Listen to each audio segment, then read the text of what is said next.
Shalom, shalom, que la paix soit avec vous. Je suis l'excellent APM, l'apôtre Paul Messi, l'ange d'Éternel qui se tient devant la face de Dieu. Vous êtes les bienvenus à notre rencontre habituelle de Christ à l'œuvre, émission d'évangélisation et d'édification. Alors avant de partager les merveilles de Christ, je vais d'abord prier. Père Céleste, dans le précieux nom de Jésus-Christ de Nazareth, je te rends des actions de grâce de ce que tu nous permets à ces moments, n'est-ce pas, de pouvoir communier avec toi à travers ta parole. Je prends donc autorité au nom de Jésus pour amener toute pensée captive à l'obéissance du Saint-Esprit et que tout raisonnement et toute hauteur qui s'opposera à la connaissance de Dieu soit donc sans effet. Je viens ainsi de prier au nom puissant du Seigneur Jésus. Alors, l'émission d'aujourd'hui s'intitule « Choisir » ou plutôt « C'est le moment du choix ». Alors, qu'est-ce que c'est qu'un choix? Le choix, c'est donner la préférence à quelqu'un d'autre, à une personne plutôt qu'à une autre, ou donner la préférence à une chose plutôt qu'à une autre. Alors, qu'est-ce que ça veut dire? Ça veut dire simplement que nous aurons des choix à faire, nous aurons des tris à faire, nous aurons une leçon à avoir dans notre vie. Là, je viens de grainer les quelques définitions et non exhaustives que le grand dictionnaire Larousse, n'est-ce pas, peut nous donner au sujet de choisir. Choisir, c'est également, effectivement, de faire, comme je dis tout à l'heure, un tri. C'est avoir des options, c'est avoir des préférences. Alors, de quoi est-ce que nous parlons? Nous sommes dans une émission de Christ à l'œuvre. Je vous le dis tout de suite, il faut choisir entre le bien et le mal, il faut choisir entre la lumière et les ténèbres, choisir entre Christ et Bélial. Choisir également, pourquoi? Parce que notre vie est entièrement basée sur nos choix. Regardez, quand vous vous levez le matin, la première chose que vous faites, c'est qu'est-ce que vous allez faire ce matin? Vous avez la liberté de choisir de prendre un petit déjeuner ou pas. Quand vous prenez vos toilettes, vous avez la liberté par rapport à plusieurs fabricants, des savonnettes, des parfums que vous aurez à choisir. On peut choisir de moult façons. On peut choisir avec les yeux, n'est-ce pas? Il y a des choses que rien que par le regard, n'est-ce pas, qui attirent le regard. Vous pouvez dire telle chose me plaît parce que je la trouve attrayante.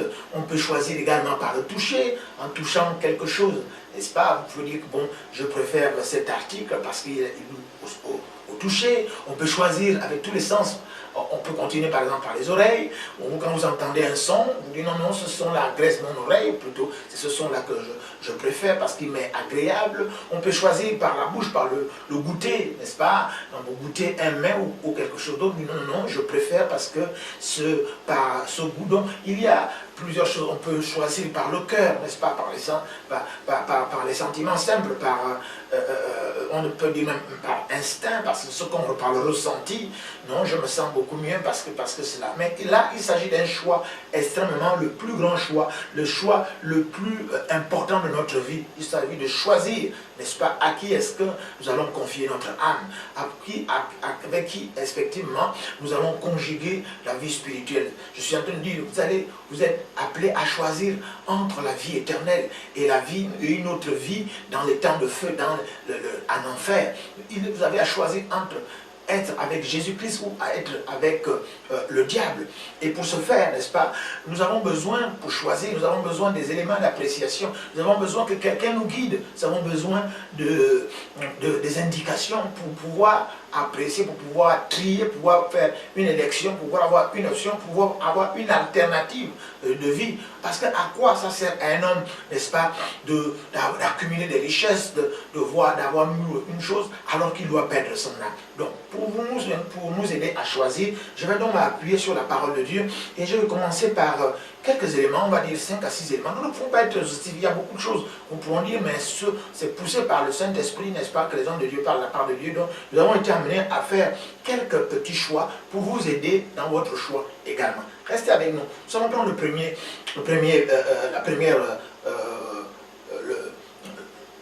ce que je peux appeler, nous allons prendre le premier renseignement qui nous permet de choisir ou qui vous permet effectivement de choisir. Alors, nous allons chercher effectivement dans Deutéronome chapitre 30 au verset 19. Il est écrit: j'en prends aujourd'hui à témoin contre vous le ciel et la terre. J'ai mis devant toi la vie et la mort, la bénédiction et la malédiction. Choisis la vie afin que tu vives toi et ta postérité. C'est extraordinaire. Donc, nous allons dire le premier détail qui permettra de choisir, c'est simplement venir à Jésus-Christ. C'est le premier choix de votre vie, c'est choisir une bénédiction au lieu d'une malédiction. Une bénédiction, c'est quoi? Une bénédiction, c'est-à-dire que être sous, n'est-ce pas, l'influence d'une puissance surnaturelle divine, bienfaisante, c'est-à-dire être sous la bonne main de Dieu, la bénédiction de Dieu. Or que être dans la malédiction, autant pour moi, être dans la malédiction, c'est être sous l'influence d'une puissance surnaturelle mauvaise, n'est-ce pas, qui est là pour vous faire du tort, qui est là pour vous compter dans votre vie. Or, Dieu nous dit ici, au travers de sa parole, c'est-à-dire dans Deutéronome 30, verset 19, qu'il prend à témoin, c'est incroyable, il prend à témoin le ciel et la terre. Waouh! Le ciel et la terre, c'est-à-dire, on va parler à la manière du commun des mortels, c'est-à-dire que le paradis et l'enfer. Hein, la parole de Dieu, Dieu nous dit, je prends à témoin le paradis et l'enfer. Et il nous dit, écoutez, je mets devant toi la vie et la mort, la bénédiction et la mort. Choisis la vie afin que tu vives toi et ta postérité. C'est incroyable. Donc, nous allons d'abord nous appesantir sur le fait que Dieu nous demande de choisir la bénédiction et non la malédiction. Donc, la parole de Dieu elle-même nous indique. Hein, nous sommes, c'est vrai, l'émission s'intitule Christ à l'œuvre, choisir. Mais la Bible dit qu'au commencement était la parole, et la parole était avec Dieu, et Dieu était cette parole. Dans Jean chapitre 1, n'est-ce pas, on dit que c'est cette parole qui s'est faite chair et qui est venue, n'est-ce pas. Donc, nous sommes en train de dire que dans Deutéronome 30, 19, cette parole, c'est Jésus-Christ qui nous recommande, qui nous conseille. Donc, entre la bénédiction et la malédiction, il faut choisir la bénédiction, n'est-ce pas. Et donc, le commun des mortels, n'est-ce pas, il va aller tout le goût dans la bénédiction. Mais, encore une fois, il faut absolument choisir. Mais Jésus-Christ nous conseille de choisir la bénédiction. Alors, le deuxième verset qui va nous aider à faire ce choix entre le bien et le mal, entre la lumière et les ténèbres, ce choix est dans Matthieu chapitre 7, verset 13, verset 14, n'est-ce pas? Il dit, entrez par la porte étroite, car large est la porte spacieuse, est le chemin qui mène à la perdition. Il y en a beaucoup qui entrent par là. Waouh, au verset 14, mais étroite est la porte resserrée, le chemin qui mène à la vie. Il y en a peu qui entrent. Donc, faire ce choix, n'est-ce pas, faire le choix de venir à Jésus-Christ, c'est choisir de passer par la porte étroite et non par la porte grande. Qu'est-ce que ça veut dire? La porte étroite, c'est la porte de la félicité. C'est la porte, on va dire, des sacrifices, c'est la porte de la sanctification, c'est la porte de la vérité, la porte de l'amour, la porte de la grâce, c'est la porte du pardon. C'est la porte de Dieu simplement. Pourquoi? Parce que ce sont ces choses-là qui nous permettent d'être réconciliés avec Dieu. Et ce sont ces choses-là que nous recevons par l'Esprit de Dieu, les fruits de l'Esprit. Il n'est pas facile à quelqu'un de faire un sacrifice en faveur de quelqu'un d'autre ou bien pour Dieu. Il n'est pas facile à quelqu'un d'être dans la sanctification, n'est-ce pas, de pouvoir s'abstenir, de prendre beaucoup de choses, de pouvoir, n'est-ce pas, s'abstenir, d'insulter, de critiquer, de faire n'importe quoi à l'encontre de l'autre. Donc la porte étroite, c'est la porte, n'est-ce pas, où on nous demande d'être à l'écart. La porte étroite, c'est la porte où on nous demande d'être correct, d'être aimant, d'être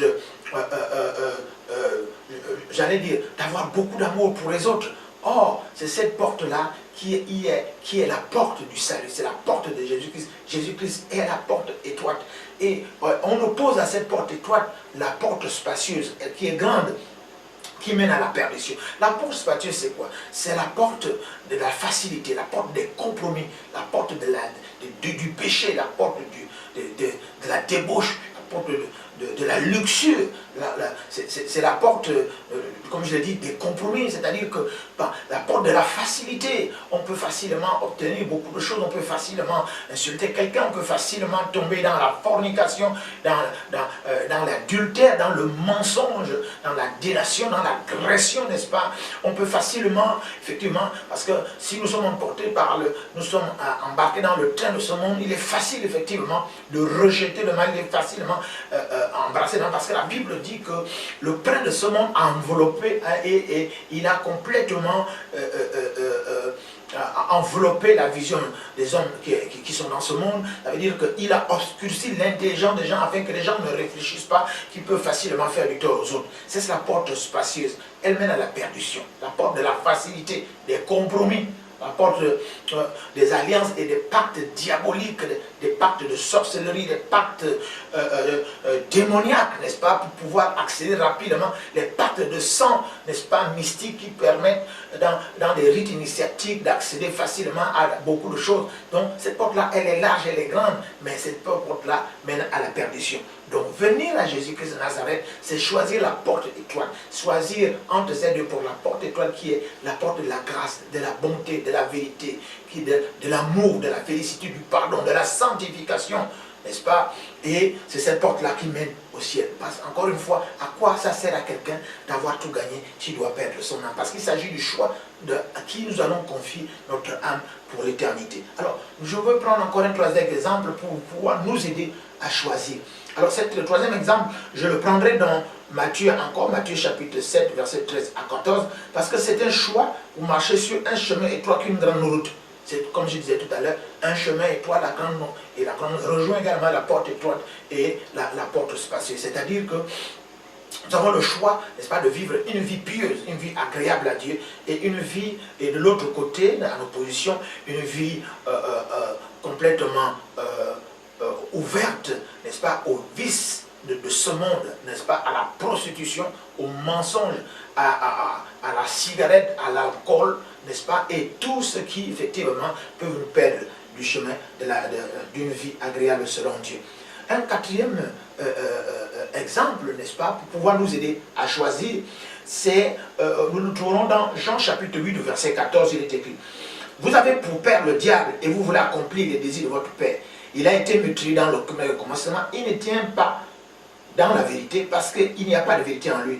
Lorsqu'il profère le mensonge, il parle de son propre fond car il est menteur et le père du mensonge. » Alors, encore une fois, venir à Jésus-Christ, c'est le faire le plus grand choix de la vie. C'est également faire le choix d'avoir Dieu comme Père. C'est extraordinaire. Waouh! Avoir Dieu le Tout-Puissant comme notre Père, n'est-ce pas? Comme je commençais la prière tout à l'heure, Père Céleste, dans le nom béni de Jésus, ça veut dire que quand vous donnez votre vie à Jésus, quand vous venez à Jésus-Christ de Nazareth, le Dieu qui a créé toutes choses, le Dieu des cieux, le El Shaddai, le Tout-Puissant, le Jéhovah Sabaoth, l'Éternel des armées, Jéhovah Jireh, le Dieu pourvoyeur, Jéhovah Rapha, l'Éternel qui te guérit, Jéhovah Nishi, qui est notre bannière, Jéhovah Tsikenu, notre justice, Jéhovah Shammah, l'Éternel est toujours présent, n'est-ce pas? Et on peut appeler, disons, c'est le Dieu créateur, le Dieu qui a fait toutes choses, le Dieu de toute grâce, le Père de Jésus-Christ. Et donc quand vous venez donner votre vie à Jésus-Christ, Jésus-Christ devient le Fils aîné et vous devenez le frère de Jésus. Donc vous êtes désormais co-héritier, n'est-ce pas, des promesses de Dieu avec Jésus-Christ pour la vie éternelle. C'est extraordinaire. Je vais continuer pour vous donner simplement, aujourd'hui, c'est vous donner, on va dire, des biscuits, vous donner matière à choisir entre de venir à Jésus-Christ ou aller, n'est-ce pas, en enfer. Le cinquième exemple pour vous exhorter à choisir Jésus-Christ, nous avons encore dans Deutéronome 30:19. J'en prends aujourd'hui à témoin contre vous le ciel et la terre. J'ai mis devant toi la vie, la mort, la bénédiction et la malédiction. Choisis la vie afin que tu vives. Donc, venir à Jésus-Christ, c'est, n'est-ce pas, le choix le plus important de votre vie. C'est donner votre vie, n'est-ce pas, de faire le choix de la vie plutôt que de la mort. Il s'agit de quelle vie? Il s'agit de la vie Zoé de Dieu. Il s'agit de choisir la vie éternelle. Et cette vie éternelle que Dieu nous a donnée, elle est en Jésus-Christ. Et à quoi bon d'aller vivre, n'est-ce pas, dans une éternité, dans le temps de feu, parce qu'il y a finalement deux éternités. Parce que la première éternité, c'est l'éternité du paradis avec Jésus-Christ. Il n'y aura pas de souffrance, il n'y aura pas de lamentation, il n'y aura pas de douleur, il n'y aura pas de maladie. Mais de l'autre côté, il y a une autre éternité, une éternité de douleur, une éternité dans les temps de feu, un tourment qui ne cessera jamais. Donc, la Bible déclare dans Deutéronome 30:19, Dieu prend à témoin le ciel et l'enfer. Le ciel et l'enfer sont donc là pour témoigner qu'on vous avait conseillé. Oui, tu as été conseillé, mon ami, mon frère, mon parent. Oui, autorité, vous avez été conseillé pour le salut de votre âme de choisir entre la vie et la mort. Et Dieu a dit dans sa parole, Deutéronome 30:19, que choisissez la vie afin que vous puissiez vivre, vous et votre postérité. Je vais encore prendre un dernier exemple avant de nous séparer. Voilà. Nous allons prendre cet exemple encore, c'est le même. Venir à Jésus-Christ, c'est choisir le paradis comme votre destination finale au lieu d'aller en enfer. Alléluia. Donc, qu'est-ce que ça veut dire? Ça veut dire simplement que le choix, normalement, vous a été proposé. Il y a un choix. Mais on vous indique comment choisir. C'est encore une grâce extraordinaire parce que souvent nous pouvons être devant des choix. et puis ne pas trop savoir, on peut être dans la confusion, on peut être dans l'incertitude, on peut se poser certaines questions. Mais là, il n'est pas question de se poser des questions. Choisir, c'est voici deux éléments. Mais en plus, celui qui vous demande de choisir, vous conseille de choisir ceci. C'est comme si vous allez chez un vendeur, mais un vendeur, pas d'illusion, mais un vendeur de vie. Et quelle vie? La vie éternelle. Donc, nous voulons là, effectivement, donner quelques biscuits, quelques exemples de choix à faire pour votre vie, pour le salut de votre âme et de toute votre postérité. Alors, comment donner sa vie à Jésus-Christ pour pouvoir jouir et bénéficier, effectivement, de tous les conseils quant au choix que nous avons à faire pour la vie éternelle au sujet de notre âme. Pour ce faire, il suffit de donner votre vie à Jésus. Je vous disais qu'il suffisait seulement de venir à Jésus. Comment venir à Jésus? Et la Bible déclare que celui qui croit dans son cœur, qui confesse Jésus-Christ Seigneur, qu'il le reçoit, qu'il l'accepte comme mon Seigneur et Sauveur personnel, et il aura la vie éternelle. Et voilà. Et pour le faire, je vais vous demander de prier avec moi, en répétant avec moi: Seigneur Jésus, j'ai écouté les conseils de l'apôtre Messie, mais en réalité, c'est toi qui me conseilles sur les choix à faire. Choisir entre la vie et la mort. Choisir entre la bénédiction et la malédiction. Choisir de passer par la porte étroite ou la porte large, le chemin étroit ou le chemin spacieux. Mais je viens à toi maintenant, parce que j'ai toujours fait des mauvais choix. Mais les conseils donnés au travers de ton esprit, par l'apôtre Messie, maintenant je t'accepte, je viens à toi, je t'accepte et je te reçois comme mon sauveur et Seigneur personnel. Prends ma vie en main, je te remercie Jésus. Amen. C'est simple. Tu crois dans ton corps, tu confesses Jésus-Christ comme Sauveur et Seigneur, et voilà, tu es en Christ. En venant en Christ, n'est-ce pas, tu viens de faire le choix le plus important de ta vie. Parce que la Bible déclare que Dieu a tant aimé le monde qu'il a donné son Fils Jésus afin que quiconque croit ne périsse pas, mais qu'il ait la vie éternelle. Donc, par ce choix, tu viens d'avoir la vie éternelle pour le repos de ton âme et de toute ta postérité. Encore une fois, bienvenue et shalom, shalom. Avant que nous nous séparions, je vais prier pour vous. Seigneur, mon âme est dans la joie. Tu as dit, lorsque une seule âme se répand, il y a une grande joie au ciel. Je prie pour mon frère, pour ma soeur, pour cet homme, cette femme, cet enfant, n'est-ce pas, qui qu'il soit, qui vienne donner la vie. Merci Seigneur, par ton esprit, n'est-ce pas, de l'avoir convaincu. Je prie que ton esprit vienne sur lui, afin qu'il voie les merveilles affectées au choix qu'il a fait. Au nom de Jésus-Christ de Nazareth, je rige une barrière de protection spirituelle autour de lui et je proclame que ce choix est définitif afin que sa joie soit parfaite et que ton nom soit glorifié. Merci Seigneur Jésus. Amen. Alors, avant de nous séparer, quelques recommandations. Je suis donc excellent apôtre Paul Messie, l'ange éternel qui se tient devant la face de Dieu. Je suis ici au ministère Colonne de Feu et de Nuée selon Exode chapitre 13, verset 23. Alors, à Libreville, au 6e arrondissement, nous avons là une église locale qu'on appelle la maison de prière, dont le pasteur est la bergère Saint-Élie à Lévis-Guissa. Nous y avons en semaine des cultes de communion tous les jeudis à partir de 18h30 jusqu'à 20h. Nous prions pour tous les cas, nous prions pour le salut, nous prions pour la délivrance, pour la guérison, nous prions pour beaucoup de choses. Et vous êtes notre invité.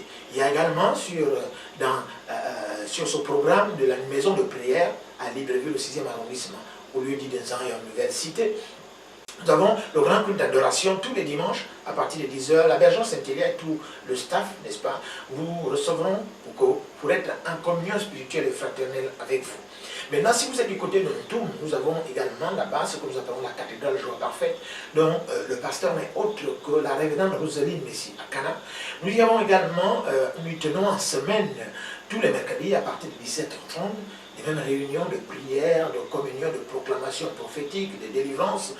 Et le pasteur Rosaline Messie vous recevra effectivement si vous vous présentez. Alors, et au niveau de cette assemblée, la Joie Parfaite en tout, nous avons également un grand culte d'adoration tous les dimanches, également à partir de 9h30. Vous êtes notre invité majeur et bienheureux des invités au repas du Seigneur. Maintenant, si vous voulez quelques entretiens, la bergère Saint-Élie à Libreville, en Zion, la Nouvelle Cité, à la maison de prière, le soir, tous les jours, de mardi à vendredi, dès 15h30, vous venez sans rendez-vous et vous pourrez discuter, vous pouvez échanger, donner votre vie à Jésus-Christ, prier pour vous faire baptiser. Également, la résidence d'Osine Messie, également, c'est pareil, tous les mêmes jours, de 15h à 19h, de mardi et vendredi, là-bas. Maintenant, quant à moi, excellent APM, si vous voulez me rencontrer, vous m'appelez simplement, les numéros s'affichent sur votre écran. Je me fais un plaisir de vous les rappeler. 06 63 06 40, précédé du 241 si vous êtes à l'étranger. 05 32 58 80.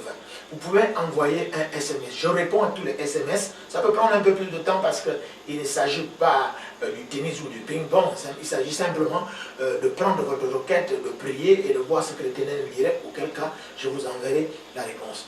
Alors, vous pouvez également m'appeler directement. Je vais décrocher. Et si vous n'avez pas des unités, Dieu fait grâce. Vous me bipez, moi, je vous rappelle. Et nous pourrons être en communion fraternelle et spirituelle et avoir ce qu'on appelle faire des cures d'âme ou plutôt avoir une relation d'aide. Shalom, shalom. Et à très bientôt. Que Dieu vous bénisse.